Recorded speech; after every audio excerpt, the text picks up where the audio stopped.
ఇది ప్రజా చైతన్యం. స్క్రీన్ మీద మనకి ఆంధ్రప్రదేశ్ రాష్ట్ర ముఖ్యమంత్రి జగన్మోహన్ రెడ్డి అండ్ ఆ పక్కనే ఐపాక్ వైఎస్ఆర్ కాంగ్రెస్ పార్టీకి ఎన్నికల్లో లేదా వైఎస్ఆర్ కాంగ్రెస్ పార్టీకి ఓ వైపు పనిచేస్తున్న సంస్థ ఐపాక్.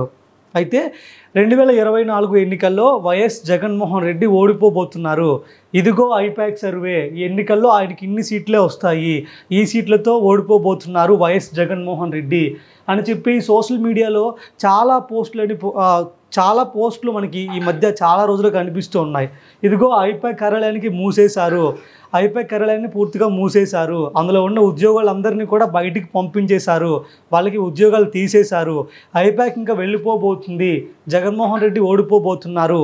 ఇవన్నీ కూడా టీడీపీ లేదా ప్రతిపక్ష పార్టీలు ఈ మధ్య సోషల్ మీడియాలో కానీ లేదంటే ఎక్కడ చూసినా ఇదే ప్రచారం కొనసాగుతూ వచ్చింది.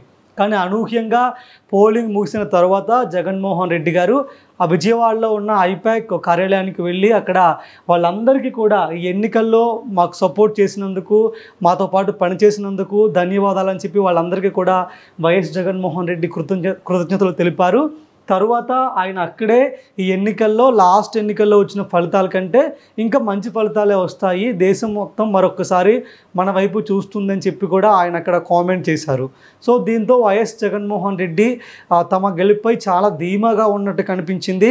పార్టీ శ్రేణులు కూడా తమ పార్టీ అధికారంలోకి రాబోతుంది, జగన్ చెప్పారంటే ఖచ్చితంగా జరిగి తీరుతుంది అని చెప్పి అందరూ కూడా చాలా బలంగా నమ్ముతున్నారు కూడా.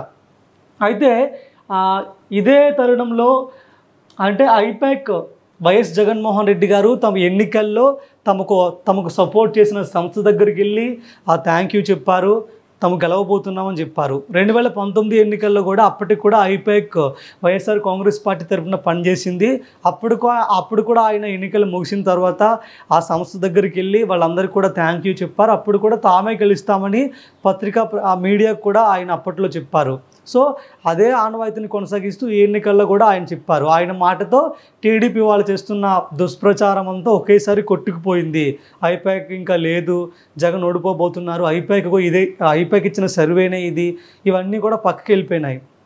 అయితే ఈ ఎన్నికలకు సంబంధించి చంద్రబాబు నాయుడు గారు కూడా ఒక సంస్థ అనేది చంద్రబాబు నాయుడు గారికి కూడా పనిచేసింది. దానికి ముఖ్య హెడ్గా రాబిన్ శర్మ, టీడీపీ ఎలక్షన్ స్ట్రాటజిస్ట్గా ఆయన ఉన్నారు. రాబిన్ శర్మ ఈ ఎన్నికల్లో టీడీపీ పార్టీకి ఎలక్షన్ స్ట్రాటజిస్ట్గా ఏ విధంగా చేస్తే బాగుంటుంది, ఏ విధంగా ప్రజల్లోకి వెళ్ళాలి వంటి అనేక కార్యక్రమాల్ని రాబిన్ శర్మ ఈసారి ఎలక్షన్ స్ట్రాటజిస్ట్గా ఉండి టీడీపీ పార్టీకి పనిచేశారు. చివరిలో ప్రశాంత్ కిషోర్ కూడా చివరిలో చేరడం జరిగింది ఆ టీడీపీ పార్టీ ఎన్నికల్లో గెలిపించాలని చెప్పేసి. అయితే ఇదిగో ఐపాక్ కూడా ఒక సర్వే చేసి ఇదిగో ఎంత నెంబర్తో వైఎస్ జగన్మోహన్ రెడ్డి ఎన్నికల్లో గెలవబోతున్నారు అని చెప్పి ఐపాక్ వెల్లడించింది. ప్రజల్లో కూడా సోషల్ మీడియాలో కానీ అదంతా చక్కెరలు కొట్టింది. జగన్మోహన్ రెడ్డి గారు అక్కడికి వెళ్ళడం, వాళ్ళకి థ్యాంక్ యూ చెప్పడం, ఇగో మేము గెలవబోతున్నాము అని చెప్పి వాళ్ళందరికీ చెప్పడం, ఇదంతా కూడా వాళ్ళ వెనక పనిచేస్తున్న సంస్థకి ఆయన థ్యాంక్ యూ చెప్పారు. మరి చంద్రబాబు నాయుడు గారు ఎన్నికల్లో ఒకవేళ గెలవబోతున్నట్లయితే ఆయన కూడా అదేవిధంగా ఆ సంస్థ దగ్గరికి వెళ్ళి వాళ్ళందరికీ థ్యాంక్ యూ చెప్పు ఉండాలి. థ్యాంక్ యూ చెప్పలేదు, పైగా థ్యాంక్ యూ చెప్పకపోతే పోయారు, మా వెనక పలానా సంస్థ పనిచేస్తుంది ఎన్నికల్లో మేము గెలవడానికి, రాబిన్ శర్మ లాంటి ఒక ఎలక్షన్ స్ట్రాటజిస్ట్ మా వెనక ఉన్నారు, ఇదిగో ఆయన ఇచ్చిన నంబర్ ఇది, ఈ నెంబర్తో మేము గెలవబోతున్నాము అని చెప్పి ఆయన ఆ సంస్థ దగ్గరికి వెళ్ళలేదు. లేదా మీడియాలో కూడా దానికి సంబంధించిన కథనాలు కూడా రావడం లేదు. అంటే మనం ఏం అర్థం చేసుకోవాలి, టీడీపీ పార్టీకి ఏదైతే పనిచేస్తుందో ఆ సంస్థ ఈ ఎన్నికల్లో చంద్రబాబు నాయుడు గారు ఓడిపోబోతున్నారని చెప్పి నెంబర్ చెప్పుండొచ్చు బహుశా.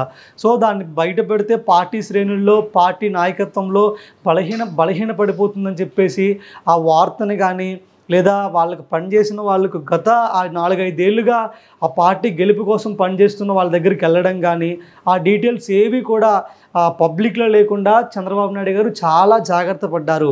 మనకి చాలా క్లియర్గా అర్థమైపోతుంది. అదేవిధంగా ప్రశాంత్ కిషోర్ కూడా లాస్ట్ మినిట్లో వాళ్ళ పంచం చేరారు, వాళ్ళ గెలుపు కోసం ఆయన కూడా పనిచేశారు. సో ఆయన ఒక ఎన్నికల స్ట్రాటజిస్ట్ అనే పేరు ఆయనకి దేశంలో చాలా మంచిగా ఉంది. సో అలాంటి వ్యక్తి అంటే ఎన్నికల స్ట్రాటజిస్ట్ అంటే ఎవరు డబ్బు ఇస్తే ఆ పార్టీ గెలవడానికి ఆయన పనిచేస్తూ ఉంటారు. 2019 ఎన్నికల్లో జగన్మోహన్ రెడ్డి గారు ఆయన రిక్రూట్ చేసుకున్నారు కాబట్టి ఆయన గెలుపు కోసం ఆయన పనిచేశారు. ఈ ఎన్నికల్లో టీడీపీ ఆయన రిక్రూట్ చేసుకుంది కాబట్టి వాళ్ళ గెలుపు కోసం పనిచేస్తారు. సో డబ్బు ఎవరిస్తే వాళ్ళ కోసం ఆయన పనిచేస్తారు. సో ఈ ఎన్నికల్లో చంద్రబాబు నాయుడు గారు ఆయనకు డబ్బు ఇచ్చారు, వాళ్ళ కోసం పనిచేస్తున్నారు. సో డబ్బు తీసుకున్న వ్యక్తి, టీడీపీ పార్టీని గెలిపించాల్సిన వ్యక్తి ఈరోజు పబ్లిక్లోకి వచ్చి టీడీపీ పార్టీయే గెలుస్తుంది, వైసీపీ ఓడిపోబోతుంది అని చెప్పడంలో పెద్ద అతిశయోక్తి లేదు. ఎందుకంటే డబ్బు తీసుకున్నారు కాబట్టి ఖచ్చితంగా ఆయన అదే చెప్తారు. సో ఆయన బయటకు వచ్చి వైసీపీ ఓడిపోబోతుందని చెప్పారు. సో ప్రశాంత్ కిషోర్ ఈ ఎన్నికల్లో వైసీపీ ఓడిపోబోతుంది, పెద్ద ఎన్నికల వ్యూహకర్త ఆయన చెప్పారంటే నిజంగా జరుగుతుందని చెప్పి టీడీపీ బలంగా ఆ వార్తను కూడా ముందుకు తీసుకెళ్తుంది. ఆయన డబ్బులు తీసుకున్నారు, అదే చెప్తారు. సో ఆయన వ్యాఖ్యల్ని పెద్దగా పరిగణించాల్సిన అవసరం లేదు. ఇదే విధంగా ఆయన ఈ మధ్యన ఎవరికో ఛానల్కి ఇచ్చిన ఇంటర్వ్యూలో కూడా జగన్ రెడ్డి గారు ఓడిపోబోతున్నారని కూడా చెప్పారు. సో ఆ వ్యాఖ్యలకు కూడా ఎవరు కూడా పెద్దగా స్పందించాల్సిన అవసరం లేదు. నిజంగా టీడీపీ గెలిస్తే టీడీపీ గెలుపుకు వెనక కారణమైన రాబిన్ శర్మ కానీ, ఆయన టీం కానీ, చంద్రబాబు నాయుడు గారు కానీ లేదా పవన్ కళ్యాణ్ కానీ అక్కడికి వెళ్ళి వాళ్ళకు థ్యాంక్ యూ చెప్పాలి. ఇగో మా వెనక పనిచేసిన ఈ రాబిన్ శర్మ కానీ లేదంటే ప్రశాంత్ కిషోర్ కానీ మేము ఈ నెంబర్తో ఎన్నికల్లో గెలవబోతున్నామని కానీ వాళ్ళు మీడియా ముఖంగా కానీ లేదంటే ప్రజలకు తెలియజెప్పాలి.